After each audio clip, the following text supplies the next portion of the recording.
Hindi raw po malayong aabot sa 60 pesos kada litro ang presyo ng gasolina. Ayon po yan mismo sa Department of Energy. Nakaamba na naman kasi ang isa pang oil price hike ngayong linggo na ang tansya sa ngayon hindi lalagpas sa 25 centavos kada litro. Mula noong Enero, 10 beses nang nagtaas ang presyo ng gasolina ayon sa GMA News Research. 8 beses naman ang bilang ng DOE. Sa kabuuan, 6 na piso na ang itinaas ang kada litro ng regular gasoline mula nag-umpisa ang taon. 3 piso naman para sa diesel. At mukhang hindi lang mga motorista ang apektado kundi pati na rin ang mga sumasakay ng eroplano. Gusto na rin kasi ng mga airline companies na taasan ang pamasahe sa eroplano. May report si Julius Segovia. Sa mahal daw ng krudo ngayon, hindi malayong makiisa na si Jezreel sakaling magkaroon ng tigil pasada. Yung mga kaminos talagang bawasan yung kita namin. Malaki na po ba nabawas? Ano nakalaki?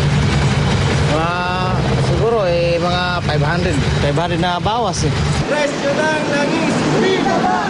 Sa pamamagitan ng isang signature campaign, hinihikayat na rin ang mga commuter na sumama sa mga kilos protesta kontra sa patuloy na pagmahal ng produktong petrolyo. At tila hindi pa natatapos ang kalbaryo dahil hindi raw lalampas sa 25 sentimos kada litro ang nakaambang oil price hike ngayong linggo. Pero umaasa ang Department of Energy na hindi na ito ipatutupad ng mga oil company. Baka naman pwedeng huwag na muna nilang galawin kasi ang liit lang talaga, maguguluhan lang yung dealer. Yun nga lang dahil nakadepende pa rin sa demand at supply ang presyuhan. Posible raw pumalo sa 60 pesos kada litro ang presyo ng gasolina. Taong 2008 nang umabot sa $140 ang kada bariles ng langis sa world market. Sa panahong ito pumalo sa halos 59 pesos ang kada litro ng diesel. Umabot naman sa mahigit 60 pesos ang kada litro ng unleaded gasoline noon. Talagang prices are bound to move up. Pero it's just that nobody can say when because of its being a finite resource.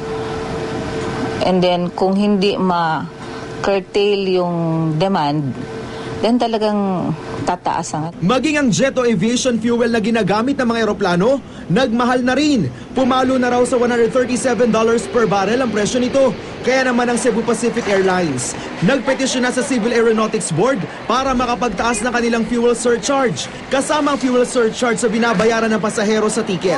50 pesos ang inihinging dagdag sa fuel surcharge ng Cebu Pacific para sa mga biyahe sa loob ng Luzon. Gayon din ang mga biyahe sa loob ng Visayas at mga biyahe sa loob ng Mindanao.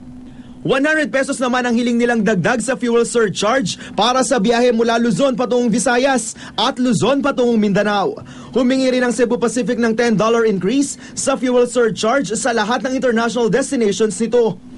Nauna nang humingi ng pagtaas sa fuel surcharge ang Cathay Pacific Airways mula $86.80. Gusto nilang itaas sa $95.80 ang fuel surcharge para sa mga biyahe sa pagitan ng Hong Kong at Southwest Pacific, North America, Europe, Middle East, Africa at South Asia. Ang mga nakausap naming pasahero, magkakahalo ang reaksyon hinggil dito. I think it's not that big an effect because they always give very low rates. Sensitive talaga. So willing pa rin kayo sumakay ng airline na yun? Wala namang ito, mas mura pa I think that our gas prices just keep going up and has nothing to do with the gas prices. It's the companies and the people that are controlling it. So it's really disappointing. Of course, I think that we are going to travel less.